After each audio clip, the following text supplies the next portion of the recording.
Madam, parliament ఎన్నికలు సమీపిస్తున్న కొద్దీ అన్ని రాజకీయ పార్టీలు సమీకరణాలు కూడా అంతే వేగంగా కొనసాగుతున్నాయి. దానికి బెస్ట్ ఎగ్జాంపుల్ గా నిన్న వరంగల్లో ఆరూరు రమేష్ గారు అంటే మాజీ ఎమ్మెల్యే ఆరూరు రమేష్ గారు పెట్టిన ప్రెస్ మీట్ అనేది అనూహ్యంగా ఆగిపోవడం, ఎర్రబెల్లి దయాకర్రావు గారు లేకుంటే ఎమ్మెల్సీ బసవరాజ్ సారయ్య గారు వాళ్ళు వచ్చి ఆరూరు రమేష్ గారిని హైదరాబాద్ తీసుకోవడం జరిగింది. సో దీంతో మీరేమంటారు?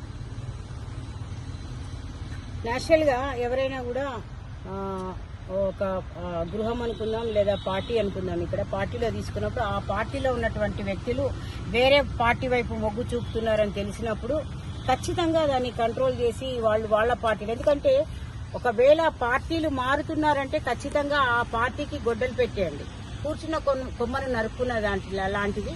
కాబట్టి వాళ్ళు ఆ పార్టీలో ఉండడానికి మొగ్గు చూపుతారు.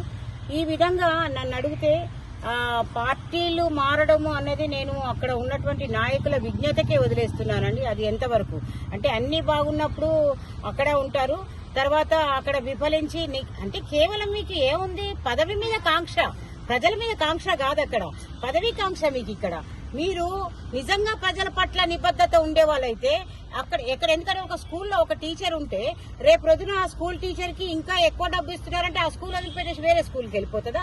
లేదనుకుంటే ఒక ఉద్యోగి అక్కడ నుండి ఎక్కువ డబ్బులు ఇస్తున్నాడంటే ఒక ప్రభుత్వ స్థాయి ఉద్యోగం అనుకుందాం, వేరే చోటికి వెళ్తాడా?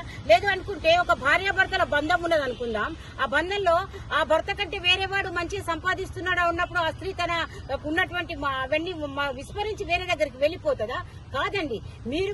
మీకు కూడా ఇది నేను ఎందుకు ఎగ్జాంపుల్ గా ఇస్తున్నానంటే ఒక్కసారి విజ్ఞత ఉన్నవాళ్ళు, విచక్షణ ఉన్నవాళ్ళు ఇది ఖచ్చితంగా మీరు బేరీజ్ వేసుకోండి నేను అన్నమాట ఎలాంటిదో.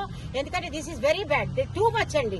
ప్రజల సమస్యలపైన మీకు అవగాహన ఉండాలి, కానీ ప్రభుత్వాలు మారి లేదా ఎక్కడైతే బాగా పచ్చగడ్డి ఉంటుందో బెల్లం ఉన్న దగ్గరికి ఈగలు పోతాయట, మీరు ఆ పదిని చేస్తున్నారు. కానీ ఎక్కడ ఉన్నారో అక్కడ చక్కదిద్దే పరిస్థితులలో ఎప్పుడు లేరు, ఉండరు కూడా.